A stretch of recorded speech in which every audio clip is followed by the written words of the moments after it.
Hace casi 5000 años, uno de los imperios más grandes y poderosos de la historia emergía a las orillas del Nilo. El antiguo Egipto.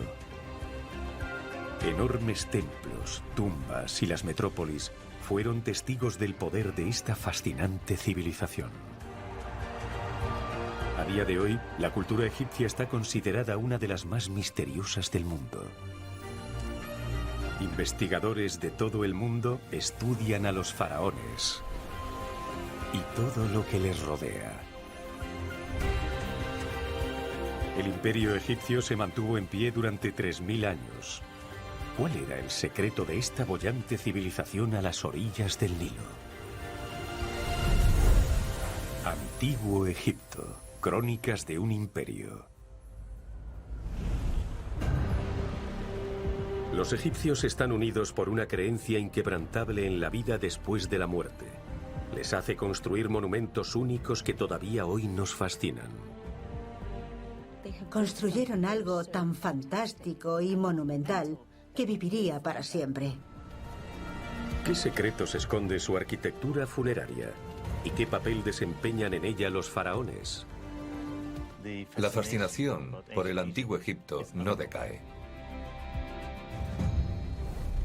Pirámides.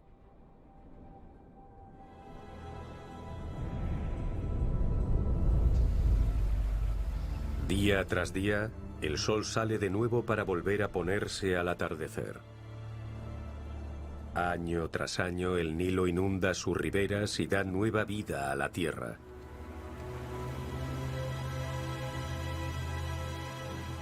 Para los antiguos egipcios, el hombre forma parte de un ciclo eterno de muerte y renacimiento.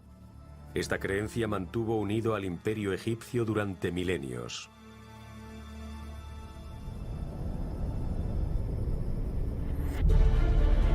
Las pirámides de Giza representan esa creencia inquebrantable. Además de las más antiguas, son también las únicas supervivientes de las 7 maravillas del mundo antiguo.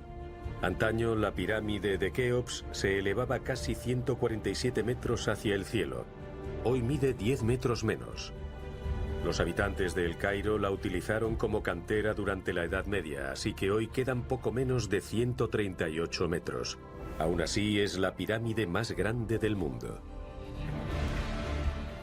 El faraón Jufu, más conocido por su nombre griego, Keops, encargó esta edificación monumental hace casi 5000 años. Llama a su pirámide Ajet Jufu, que significa el horizonte de Jufu.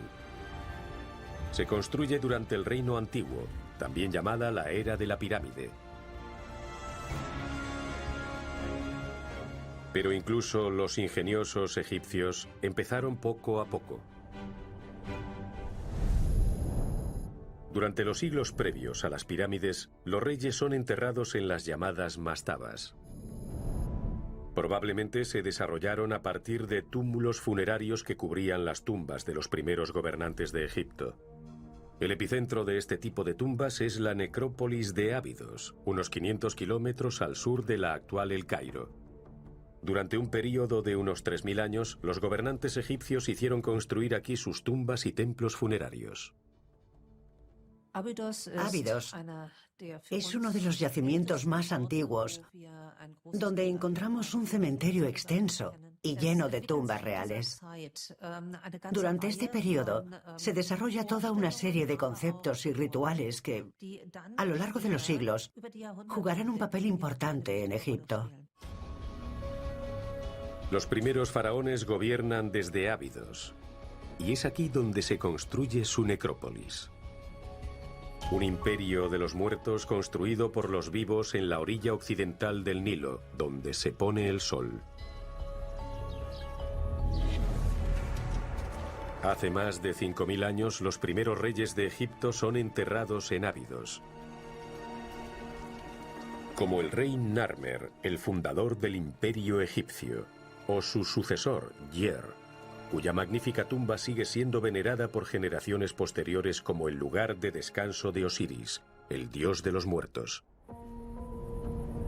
La tumba de Yer permite vislumbrar cómo imaginaban los primeros egipcios la vida después de la muerte. Para su viaje al más allá, los gobernantes egipcios ordenan la construcción de extensos complejos subterráneos. Un largo pasillo lleva hasta la cámara principal y el santuario de madera en el que descansa el sarcófago del rey.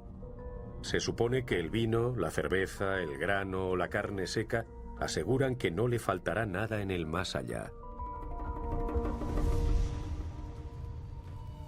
Los ajuares funerarios muestran que ya entonces los egipcios creían en la vida después de la muerte. Después de todo, ¿por qué desperdiciar objetos valiosos en una persona muerta si no estás convencido de que podrá usarlos? Como los ajuares funerarios de la tumba de Hasehemui, gobernante de la segunda dinastía. Para un rey, la decoración con oro es imprescindible.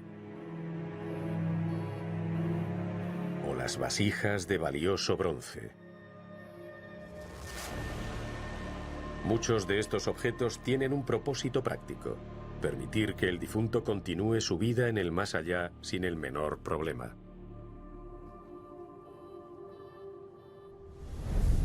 Para ello, a los muertos se les ofrecen principalmente objetos cotidianos para que los lleven consigo.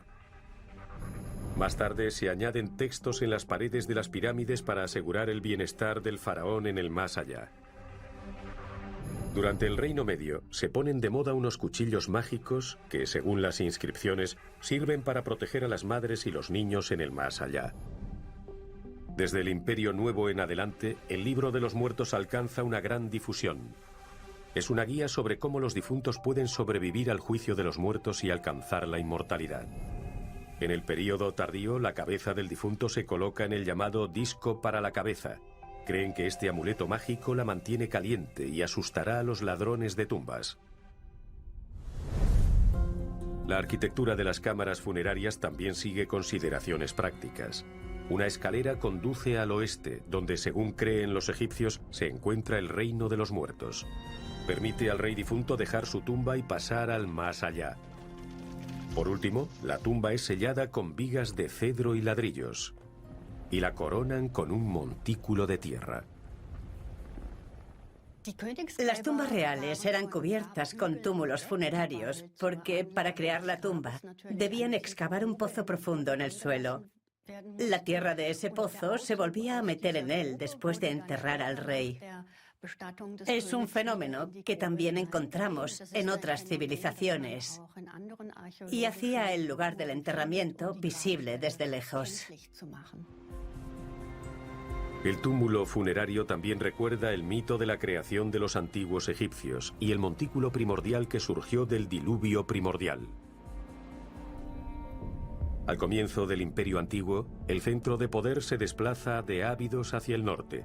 Los gobernantes de Egipto pasan a ser enterrados en Giza, Saqqara y Dashur, en enormes tumbas que aún hoy reflejan su importancia.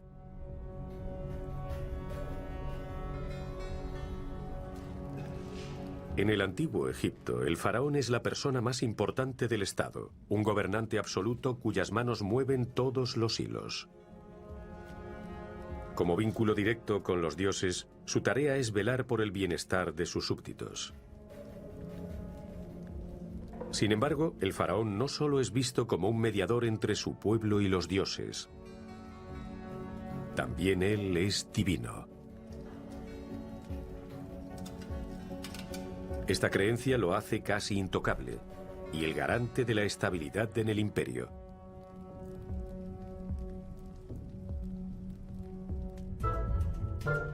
Por lo tanto, los egipcios se refieren a su faraón como el Horus viviente, el dios del cielo. El padre de Horus es el poderoso dios Osiris. Los egipcios creen que Osiris fue asesinado por su malvado hermano Seth, pero la hermana y esposa de Osiris, Isis, lo devolvió a la vida. Desde entonces, Osiris ha gobernado el reino de los muertos y todos los faraones son comparados con él tras su muerte. El poder divino de los faraones se puede deducir de sus títulos. El más importante es Hijo de Ra, el dios Sol. Aparece simbolizado antes del nombre de cada faraón por un ganso y el disco solar. La necrópolis de Saqqara, cerca de El Cairo. Aquí se da el siguiente paso hacia el desarrollo de la pirámide perfecta. A partir de los túmulos de las primeras tumbas, los egipcios desarrollan una nueva idea, la llamada mastaba, que significa banco de piedra en árabe. Los discretos montículos se convierten en edificios rectangulares de ladrillo. Su forma ya se asemeja a una pirámide truncada. La mastaba siempre está presente en la arquitectura funeraria. Los súbditos continúan usándola durante el Reino Medio, e incluso algunos gobernantes recurren a ella en ocasiones, como el rey Shepseskaf al final de la Cuarta Dinastía. Con casi 100 metros de largo y 18 de alto, su mastaba es una de las más grandes de Egipto. La cámara funeraria del rey se encuentra a mucha profundidad. Sin embargo, no solo completa su propia tumba durante su vida. Shepseskaf hizo algo muy inusual. También terminó la pirámide de su padre.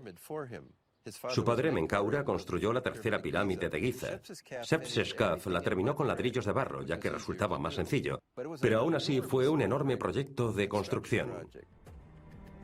Sin embargo, la mayoría de los reyes ya no se contentan con simples mastabas. La era de las pirámides ha comenzado. En Saqqara, la pirámide escalonada inaugura un nuevo capítulo en la arquitectura funeraria. Es la primera edificación monumental del mundo construida totalmente de piedra. Es construida por orden del rey Zoser. Bajo su reinado, Egipto experimenta estabilidad política y prosperidad.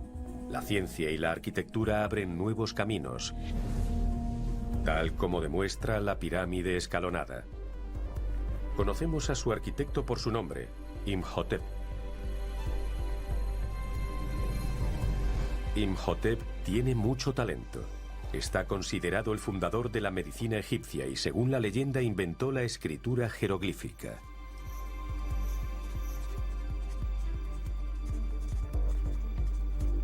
Aunque su tumba no se ha descubierto, a través de sus logros se ha vuelto inmortal.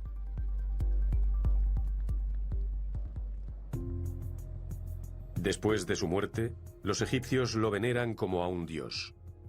Aparte de los faraones, es uno de los pocos mortales que reciben ese honor. Incluso el rey Djeser rinde homenaje a su maestro constructor inscribiendo el nombre y el título de Imhotep en una de sus estatuas reales. Al diseñar la primera pirámide del mundo, Imhotep lleva aún más lejos la idea del montículo primordial. Algunos expertos sugieren que la pirámide escalonada se planteó originalmente como una mastaba y que su expansión se produjo más tarde. ¿Pero fue la primera pirámide producto del azar?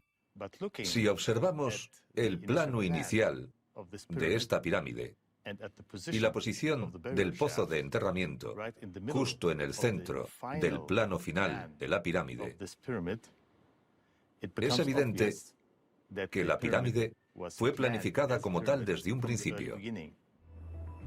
Pero ¿cómo se las arregla Imhotep para estabilizar la enorme estructura? Para conseguirlo, desarrolla una técnica revolucionaria. Los bloques no son apilados verticalmente, sino ligeramente inclinados hacia el centro de la pirámide.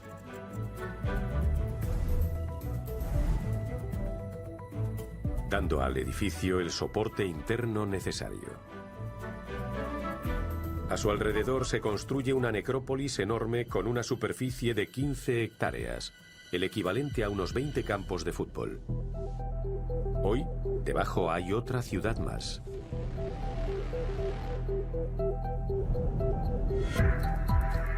A una profundidad de hasta 40 metros se extiende un laberinto de túneles, cámaras y pozos de 1 kilómetro de largo. Los estudios mediante láser permiten a los investigadores medir la ciudad subterránea con gran precisión. Un rayo láser muy preciso penetra incluso en los intersticios más pequeños y permite revelar 5 pasajes ocultos hasta entonces. El yacimiento es mayor de lo esperado. El sistema de túneles confirma algo que los investigadores sospechaban desde hace tiempo. La cámara funeraria del rey está ubicada exactamente en el centro de la ciudad subterránea. El complejo de Zoser es inusual en muchos sentidos. Hay casi 5 kilómetros de pasadizos y túneles subterráneos si sumamos todos los carriles. Bajo la propia pirámide hay 3 niveles diferentes. Si aquí está la cámara del rey, donde situaron el cofre de granito, debajo tenemos unas largas galerías, probablemente para mujeres de la realeza, y además hay almacenes y otros puntos de acceso descendentes. La pirámide escalonada convierte la tumba del rey en una edificación monumental. Se convierte en el prototipo de todas las pirámides posteriores y da forma a la arquitectura funeraria en el antiguo Egipto. Luego, el faraón Seneferu pretende establecer nuevos estándares en Dashur, con la llamada pirámide acodada.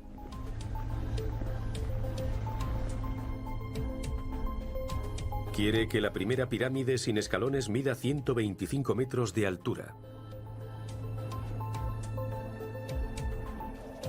Seneferu la había planteado como un grandioso lugar de enterramiento para sí mismo. Por desgracia, incurren en algunos errores graves de construcción. Su ángulo de 60 grados hace que la inclinación sea excesiva y el subsuelo arenoso hace que el centro del edificio se hunda. Para estabilizar la pirámide, crean alrededor de la estructura un cinturón de unos 16 metros de ancho con una inclinación de 54 grados. Pero el intento de rescate fracasa. Las piedras empiezan a resbalar. Aparecen grietas por todas partes. En un último intento, los constructores reducen el ángulo de inclinación de la parte superior hasta los 43 grados. El resultado es una pirámide irregular. La pirámide acodada es una forma de transición. Marca la transición de la pirámide escalonada a la verdadera pirámide. Podríamos considerarla un fracaso, pero los arquitectos egipcios aprendieron mucho sobre estructura, sobre ángulos ascendentes, sobre la posición idónea de los ladrillos y las piedras en la pirámide. Así que en realidad fue esta pirámide la que permitió la fantástica culminación de la pirámide de Jufu. Dado que una tumba con defectos no es una opción, Seneferu opta por hacer otro intento, la pirámide roja. Es construida a solo 2 kilómetros al norte de la pirámide acodada sobre un terreno más estable. Cuenta con una cimentación adicional de varias capas de piedra caliza y sus constructores utilizan el ángulo de 43 grados desde el principio para lograr la estabilidad necesaria. La primera pirámide verdadera alcanza los 105 metros de altura. Nadie sabe con certeza dónde está enterrado Seneferu. Su momia, como la de muchos otros, probablemente fue víctima de los ladrones de tumbas. Pero es probable que eligiese la pirámide roja como sepultura y que la pirámide acodada sirviese como aprendizaje o como lugar de culto.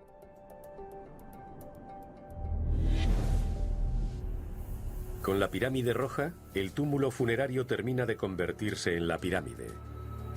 Pero el hijo de Seneferu quiere superar la pericia de su padre como constructor.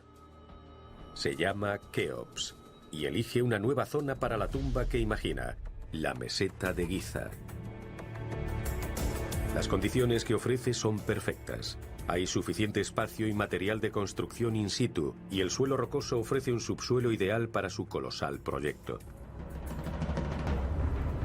Porque lo que Keops tiene en mente es nada menos que la mayor edificación del mundo. Aún hoy continúan los debates sobre cómo los egipcios lograron construir este gigantesco monumento. Al menos tenemos pistas sobre quién lo construyó. Para acometer semejante empresa, Keops necesita un arquitecto talentoso y probablemente lo encuentra en un hombre llamado Gemiunu. Ocupa el cargo de visir y es por tanto el segundo hombre más poderoso de Egipto. Tiempo después, Keops le otorgará por sus servicios el título de supervisor de todas las construcciones del rey. La pirámide de Gemiunu se eleva a 146,5 metros hacia el cielo. Eclipsa todas las demás estructuras, un récord que conservará durante más de 4.000 años. Solo las catedrales góticas de la Edad Media se acercan a esa altura y con el tiempo reemplazan a la pirámide de Keops como las edificaciones más altas del mundo. Otra característica destacable es la perfección de su forma. La pirámide de Keops se alza sobre un cuadrado exacto. Su apariencia impecable es acentuada por la piedra caliza blanca que recubre su superficie. Dado que la piedra de la meseta de Giza no es apta para este propósito, las losas del revestimiento deben llegar por el Nilo. Entonces, su cauce discurría más cerca de las pirámides que en la actualidad. La pirámide está alineada exactamente sobre el eje norte-sur. Y probablemente estaba coronada por una cúspide dorada. Pero ¿cómo pudieron construir estructuras tan precisas hace más de 4.000 años? La colaboración entre astrónomos e ingenieros es crucial. Los astrónomos determinan las direcciones cardinales observando las estrellas. Un muro circular forma un horizonte artificial sobre el que se elige una estrella. Entonces, el astrónomo observa el recorrido de la estrella y marca en el muro los puntos en los que aparece y desaparece. Los dos puntos de medición se prolongan hasta la base del muro mediante una plomada y se unen al centro del círculo. Las dos líneas forman un ángulo cuyo centro apunta al norte.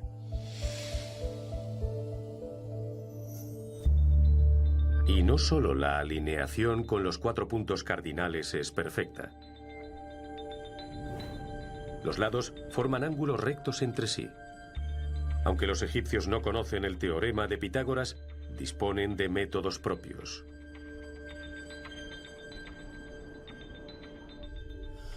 Por ejemplo, situando 2 postes de madera sobre una línea recta. Usan 2 cuerdas de igual longitud para trazar 2 círculos. Sus intersecciones permiten encontrar un ángulo recto.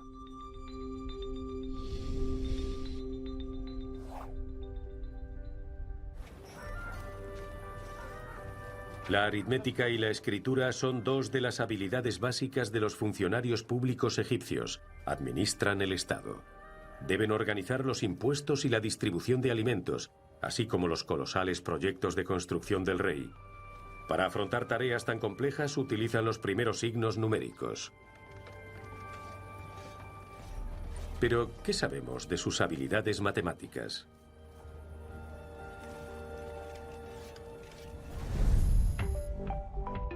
Hay símbolos numéricos en monumentos de piedra y en templos, pero revelan poco sobre las matemáticas que aplicaron. Solo los papiros del Reino Medio demuestran que los egipcios conocían la multiplicación y la división.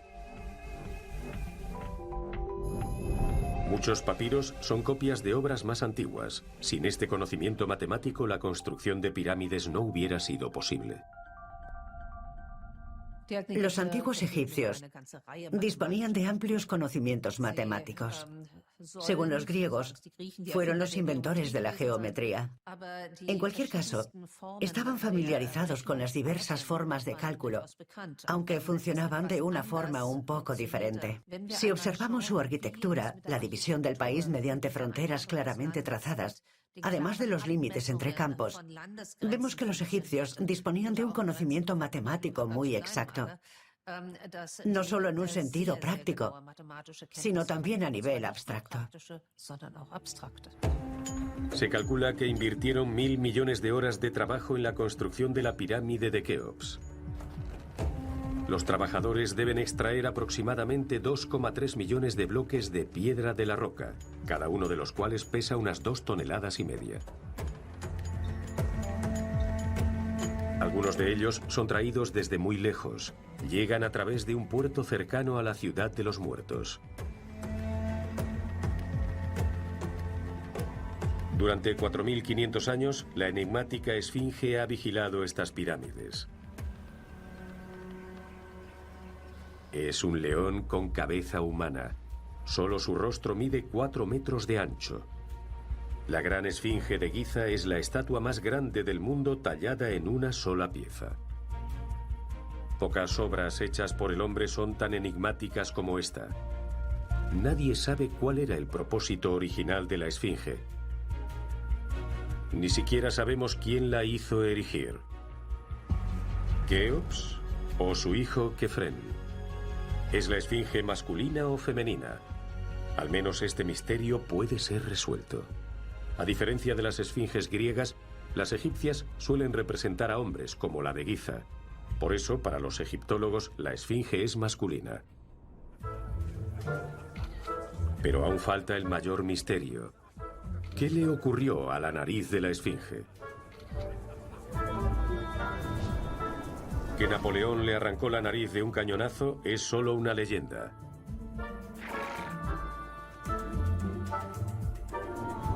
En realidad, en el siglo XIV, los fundamentalistas islámicos temían que los egipcios pudieran volver a adorar a la esfinge como un dios. Según ellos, incurrirían en idolatría, así que para cortar el problema de raíz, le amputaron la nariz a la estatua.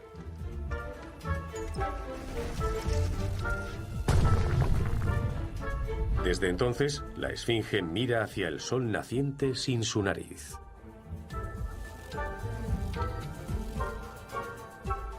Hoy, la esfinge es tan famosa como las pirámides. Sin embargo, se debe únicamente al reciclaje. Fue tallada a partir de los restos de la cantera de piedra caliza que quedó tras la construcción de las pirámides.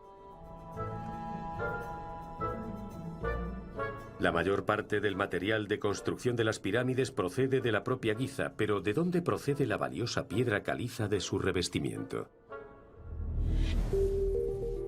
Los constructores la encuentran en la cantera de Tura, a unos 20 kilómetros de Giza. Los investigadores debatieron durante mucho tiempo cómo transportaron los egipcios los enormes bloques hasta la construcción de Giza. Pero en 2013, los arqueólogos descubrieron 800 fragmentos de un papiro de la época de Keops. Tras un minucioso trabajo, logran unir los fragmentos. El resultado supera todas las expectativas. Ofrece información de primera mano sobre la construcción de las pirámides. Probablemente la construcción de la Gran Pirámide involucró a todo el país y a habitantes de las dos tierras, del Delta y del Alto Egipto. Y lo sabemos por uno de los descubrimientos más importantes de mi carrera. Los papiros de Wadi al-Jarf. Parecen literalmente hojas de cálculo de Excel, con sus filas y sus columnas, y describen cómo las pirámides ayudaron a construir Egipto. Los fragmentos del papiro son notas de un capataz llamado Merer. Documenta cada paso de sus trabajadores y todo lo que llega a Giza desde Tura.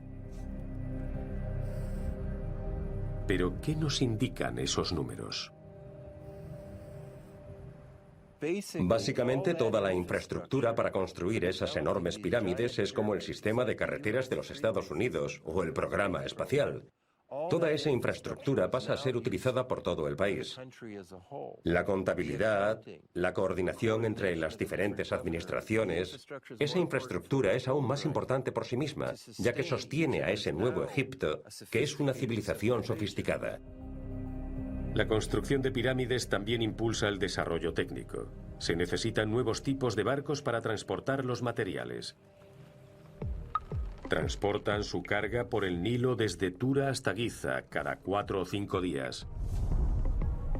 También pueden navegar por los canales poco profundos en los que solo hay agua durante la inundación del Nilo. Eso permite acercar a la pirámide bloques de piedras que pesan varias toneladas.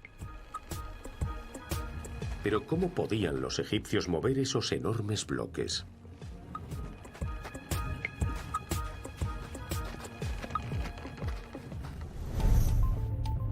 La mayoría de los expertos creen que mediante rampas. Sin embargo, incluso con una pendiente del 10%, una rampa hasta la cima de la pirámide de Keops tendría que extenderse más de 1 kilómetro. Construir una rampa así requeriría más material que construir la propia pirámide. Una rampa en espiral requeriría menos material de construcción, pero hubiese sido difícil sortear con los bloques las numerosas esquinas. Y hubiese impedido las precisas mediciones de la pirámide real. Aún hoy los expertos discrepan sobre la forma y la función de las rampas.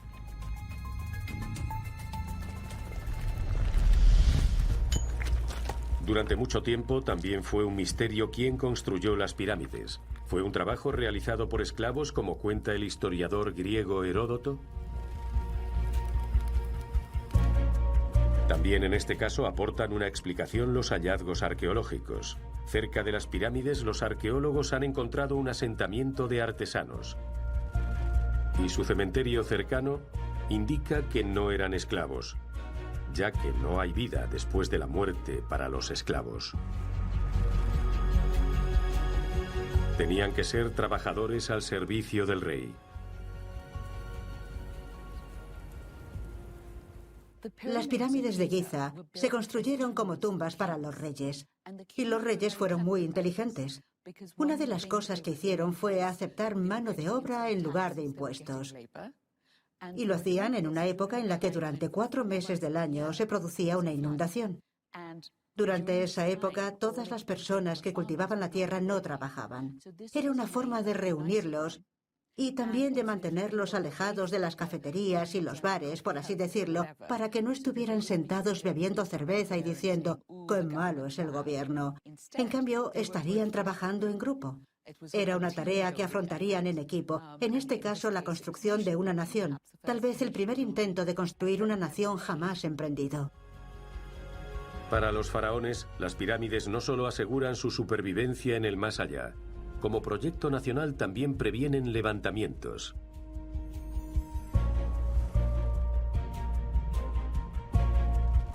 Además de sepulturas cerca del faraón, los trabajadores reciben una buena paga. Dado que el grano es la moneda de la época, lo obtienen en forma de pan o cerveza, que forma parte de la dieta básica de los antiguos egipcios.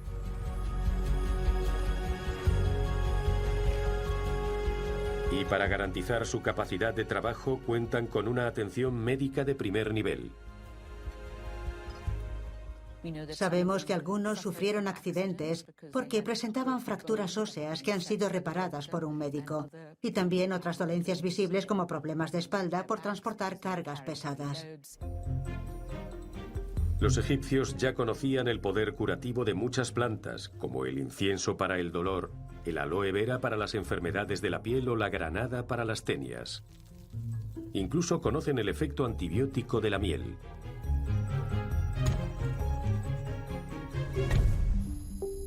La medicina del antiguo Egipto está asombrosamente avanzada.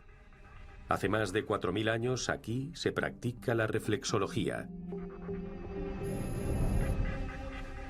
El llamado libro de las heridas describe sistemáticamente el tratamiento de heridas abiertas, huesos rotos y esguinces.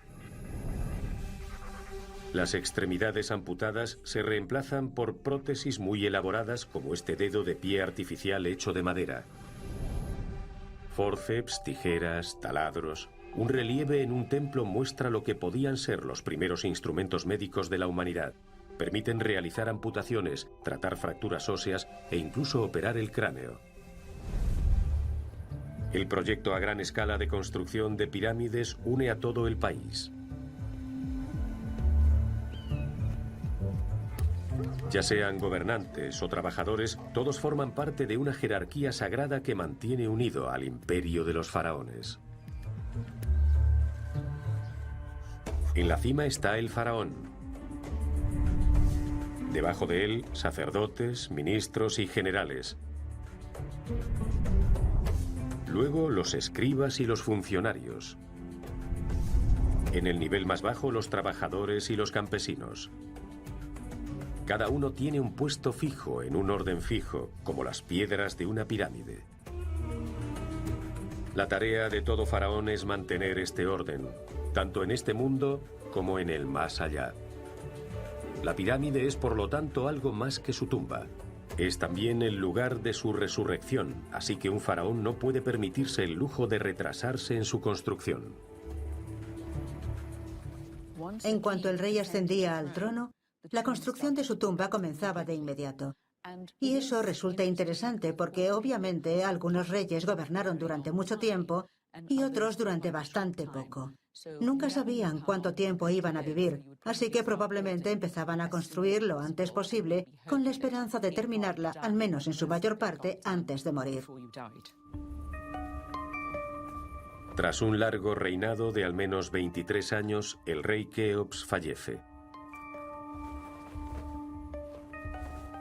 En una procesión solemne, los sacerdotes lo llevan al interior de la pirámide. En su interior todo está cuidadosamente preparado. La procesión recorre la gran galería de piedra caliza. Al final del corredor, de casi 47 metros de largo y unos 9 metros de alto, la procesión llega a la cámara funeraria. Allí espera el sarcófago de granito del rey. Para mantener alejados a los ladrones de tumbas, la entrada es sellada con 3 bloques de granito que pesan 2,5 toneladas cada uno. Todavía se pueden encontrar indicios de las poleas y las cuerdas que guían los bloques en la cámara de acceso de 4 metros de altura. Pero ¿cómo podían los trabajadores mover los pesados bloques con herramientas tan simples? Usando una réplica de la cámara a tamaño real, unos investigadores de la Universidad de Kassel en Alemania pusieron a prueba el artilugio. El secreto reside en las cuerdas de cáñamo. Eran ingeniosamente enrolladas en torno a las piedras y las vigas redondeadas. La creación de suficiente fricción entre ellas reduce la velocidad de los bloques a medida que bajan. Y de hecho, se pueden mover con una facilidad sorprendente. Solo hacen falta 2 personas.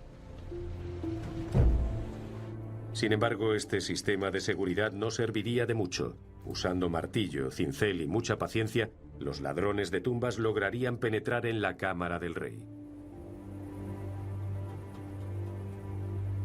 Una vez que el rey descansa, puede comenzar su viaje al más allá. La pirámide es una especie de escalera hacia el cielo, como aparece escrito en las paredes de las cámaras funerarias.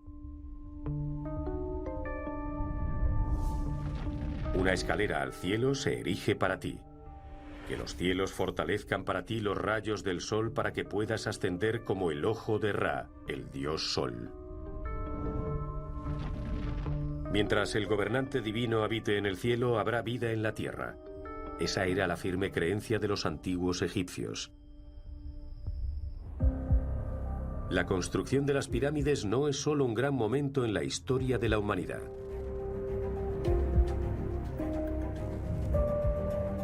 Despertó en el pueblo egipcio un sentimiento comunitario que perduró durante milenios. Han construido algo tan fantástico y monumental que pervivirá para siempre. Ese también era un gran logro y una forma de hacer que las personas se unieran y tuvieran un propósito. Durante más de 500 años, los constructores de pirámides del reino antiguo gobiernan con éxito hasta que su poder decrece lentamente. Surgen el caos, la hambruna y la guerra civil. Hasta las pirámides de Giza son saqueadas. Los gobernantes del Reino Medio logran detener el declive y construir nuevas pirámides, aunque no tan grandiosas. Una vez más, el gobierno central se derrumba. Egipto es dividido en 2. El norte es dominado por los hostiles Hicsos. hasta que Amosis I vuelve a unir el país. Es el último rey que erige una pirámide. A continuación, llega al poder una dinastía originaria de la espléndida Tebas. Es el comienzo del Imperio Nuevo y una nueva era de la arquitectura funeraria. Buscando una mayor protección contra los ladrones de tumbas, los faraones ya no son enterrados en pirámides, sino en grandiosas tumbas subterráneas de roca. Para su necrópolis real, eligen un valle cercano a Tebas. Cuenta con un rasgo geológico especial, una montaña en forma de pirámide que se eleva sobre ella. Es el legendario Valle de los Reyes. Los faraones del Imperio Nuevo provenían de una familia que se había establecido en Tebas mucho tiempo atrás. Allí estaban enterrados sus antepasados y allí querían ser enterrados ellos también. Hasta el momento se han encontrado más de 60 tumbas y fosas. Los nombres de los muertos incluyen lo más granado de la historia egipcia, con faraones como Seti I, Ramsés II, Ramsés IV y Tutankamón.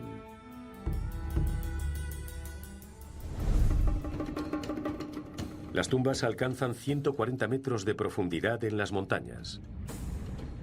Y hay palacios enteros.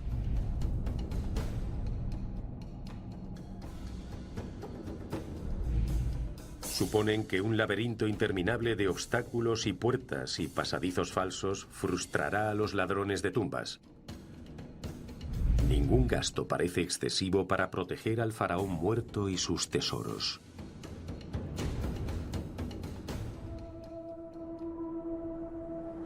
¿Pero disponen las familias reales del valle para ellas solas?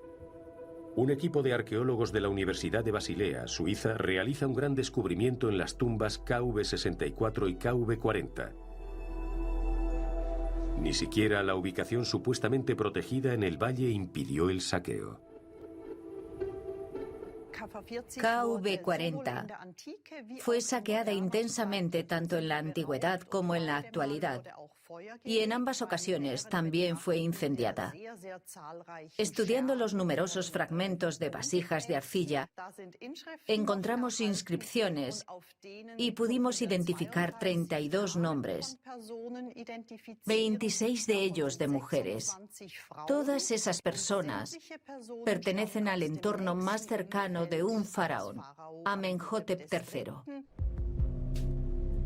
En 2012, el equipo de Susanne Bickel hace otro gran descubrimiento. La tumba KV64 es la primera desde la de Tutankamón que permanece sellada. En su interior hay un sarcófago intacto. Bajo los escombros, los investigadores descubren otra momia. Pertenece a una princesa desconocida del Imperio Nuevo. Los ladrones de tumbas habían saqueado la cámara después de su primer uso y no prestaron atención a su momia. El saqueo de tumbas no es infrecuente en el antiguo Egipto, pero en los períodos intermedios su número es particularmente elevado. Sorprendentemente, hacia el año 1000 a.C., probablemente son los sacerdotes, antaño ricos, quienes acceden a las tumbas del Valle de los Reyes para robar a aquellos a los que se supone que deben proteger. Solo se conservan unos pocos restos del magnífico ajuar funerario.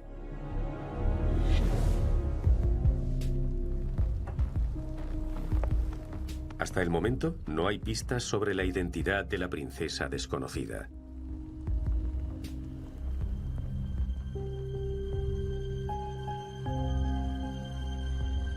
Pero ¿a quién pertenece el sarcófago? Data del tercer período intermedio, así que es más reciente que la princesa. Descubren una estela junto al ataúd. Está excepcionalmente bien conservada y probablemente retrata a la joven que fue enterrada aquí.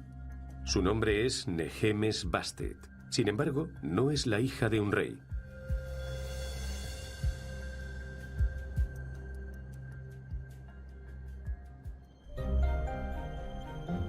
Durante el tercer período intermedio, Egipto se divide en dos reinos. El faraón gobierna el norte desde Tanis. Los poderosos sacerdotes de Amón gobiernan el sur desde Tebas.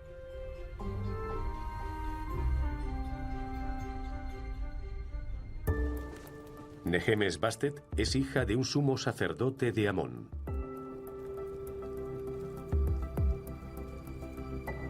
Su título es Cantante de Amón y forma parte de la nueva élite. Su familia la entierra en la tumba de una princesa, y eso la hace inmortal. Porque su sarcófago conserva su nombre y su título para la posteridad.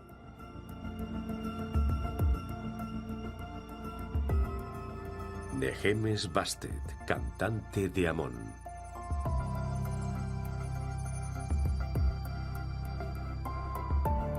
Es algo que sorprende incluso a los arqueólogos.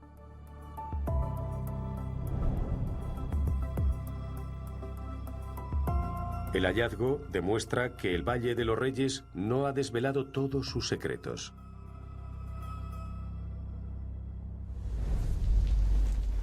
La construcción de su tumba sigue siendo una prioridad para todos los faraones del Imperio Nuevo. La mano de obra empleada parece ilimitada.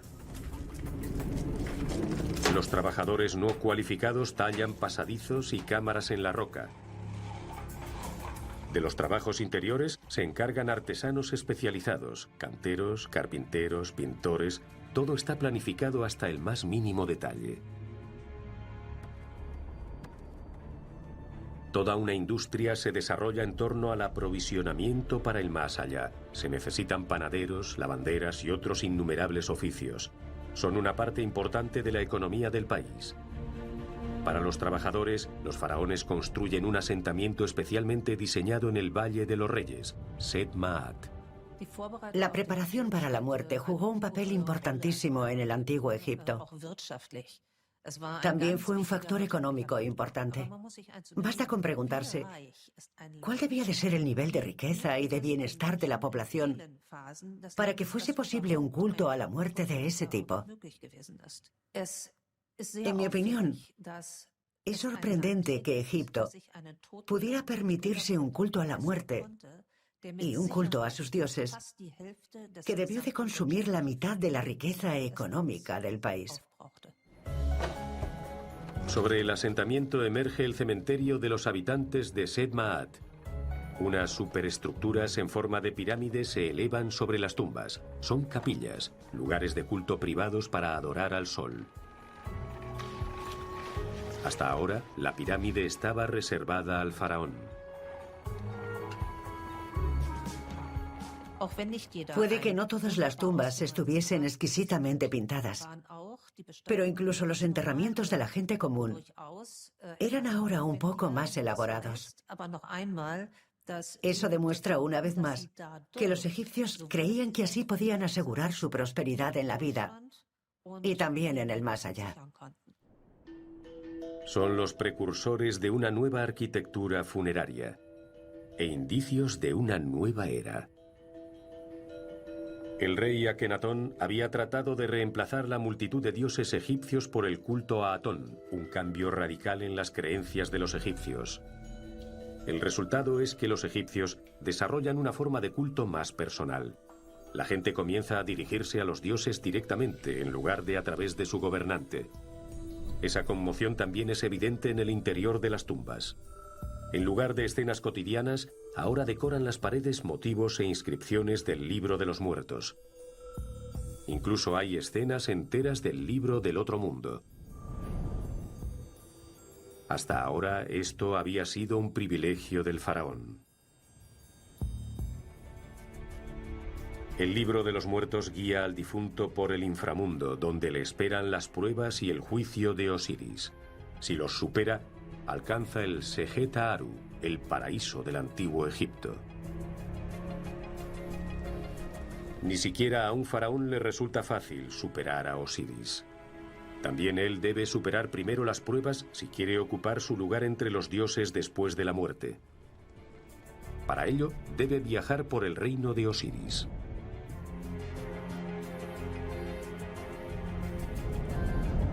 Se supone que las imágenes en las paredes de su tumba lo ayudarán en este viaje.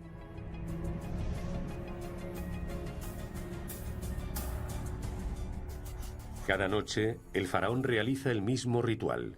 Cada vez que se pone el sol, el dios Sol Ra emprende en su barca un viaje por el inframundo. Allí lucha con demonios y el dios serpiente Apophis para reaparecer en la tierra renacido a la mañana siguiente. El faraón lucha junto a Ra en ese viaje. El ciclo eterno de muerte y renacimiento es lo que preserva el orden del mundo. Para los antiguos egipcios, el más allá era una continuación de su vida.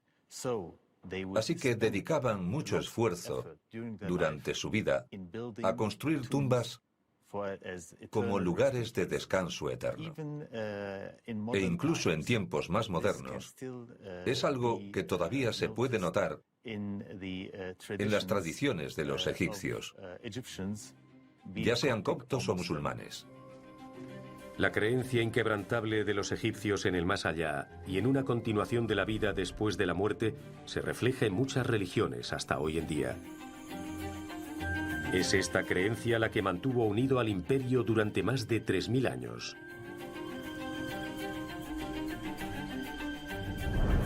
Con sus pirámides y tumbas reales crearon monumentos para la eternidad y, en definitiva, alcanzaron la inmortalidad.